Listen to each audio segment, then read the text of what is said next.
Sir दूसरी बड़ी बात यह है कि सर यहाँ करप्शन का बहुत बड़ा मसला है। इतना ख़राब किस्म की मटेरियल, नाक़िस किस्म की मटेरियल उसमें यूज़ हो गई। मैं शायद पाकिस्तान तहरीक इंसाफ की हुकूमत से बहुत ज़्यादा डिमांड कर रहा हूँ। ये बिल्कुल उसी तरह ही है कि मैं ना मोहम्मद आमिर जो फास्ट बॉलर था, मैं उसको कहूँ कि तूने सेंचुरी करके आना। इधर जमात इस्लामी का एमपी है मोहम्मद अली था, डेफिनेटली उसकी गवर्नमेंट में लेकिन हमारा गिला शिकवा पाकिस्तान तहरीक इंसाफ से इसलिए होना चाहिए क्योंकि उनकी गवर्नमेंट तकरीबन 8 साल से या 9 साल से चल रही है हमारे इस केपी में। तो एक तरफ वो कह रहे हैं कि हमने टूरिज़म पे फोकस देना, यहाँ लेकिन जो जैसे जैसे आगे टाइम चली जाती है लेकिन कोई ऐसी सेटिस्फेक्शन काम नहीं होता।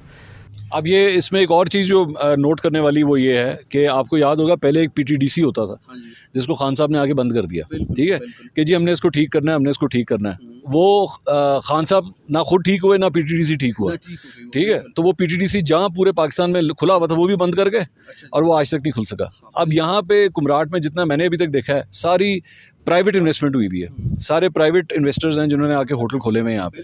यहाँ पे गवर्नमेंट का भी तो होना चाहिए ना, गवर्नमेंट का कोई एक बड़ा होटल होना चाहिए पीटीडीसी की तरह का, या खैबर पख्तूनख्वा हुकूमत खुद खोल ले, उसमें कौन सी ऐसी कोई मुश्किल काम है।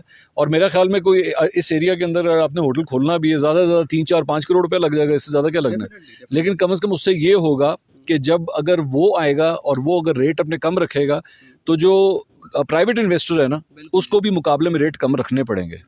अभी यहाँ पे ये है कि सारे प्राइवेट इन्वेस्टर हैं जिसका जो दिल, किसी का 14,000, किसी का 15,000, किसी का 18,000, जो मुंह से दिल करता है वो मांग लेता है। ये नहीं होना चाहिए। यहाँ पे एक स्टैंडर्ड रेट सेट होना चाहिए और उसको चेक करने वाले होने चाहिए। लेकिन मेरा ख्याल में मैं शायद पाकिस्तान तहरीक इंसाफ की हुकूमत से बहुत ज़्यादा डिमांड कर रहा हूँ, वो नहीं है। वो इसका मैं ये बिल्कुल उसी तरह ही है कि मैं ना मोहम्मद आमिर जो फास्ट बॉलर था, मैं उसको कहूँ कि तूने सेंचुरी करके आना है। तो ये मेरी जाती है कि मैं अगर उससे ये डिमांड करूँ।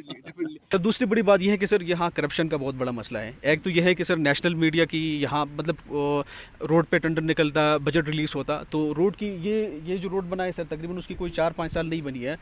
जितना बजट उस पर रिलीज़ हुआ था तो इतना ख़राब किस्म की मटेरियल, नाक़िस किस्म की मटेरियल उसमें यूज़ हो गई कि दूसरे साल में बस खान साहब की हुकूमत में करप्शन, ज़ाहिरी बात है। यहाँ जमात इस्लामी का भी उनकी भी काफ़ी अरसे से चल रही है, लेकिन सूबे में तो खान साहब की गवर्नमेंट चल रही है, तो होना चाहिए ना सर। एक मिनट सर जी, ये जो कंस्ट्रक्शन हुआ था ना, हाँ, ये जमात इस्लामी के गवर्नमेंट में हुआ था। ये जो इधर जमात इस्लामी का एमपी है मोहम्मद अली था, डेफिनेटली उसकी गवर्नमेंट में। लेकिन है तो सूबे में तो गवर्नमेंट उसकी थी। मोहम्मद अली ने खुद आके यहाँ हमने उसको बताया था, पकड़ के हमने कहा कि इसमें नाकस मटेरियल यूज हो रहा है। उसने कहा खैर है, चलेगा पाकिस्तान है। तो ये उस पे बातचीत होंगे। तो सर ये चेक एंड बैलेंस का जो भी देखें, ये जो भी बात कह रहे हैं, चाहे वो जमात इस्लामी का है या पीटीआई का है, अगर करप्शन हुई है तो वो अवाम का पैसा है, अवाम का पैसा। चाहे वो पीटीआई ने अगर उसमें करप्शन की है या जमात इस्लामी ने की है, ये नहीं होना चाहिए ये कतई, और उनको कैफरे किरदार तक पहुँचाना चाहिए। अफसोस मुझे इसी बात का होता है कि करप्शन के खिलाफ नारेबाजी की जाती है लेकिन करप्शन के जो असल मुजरिम है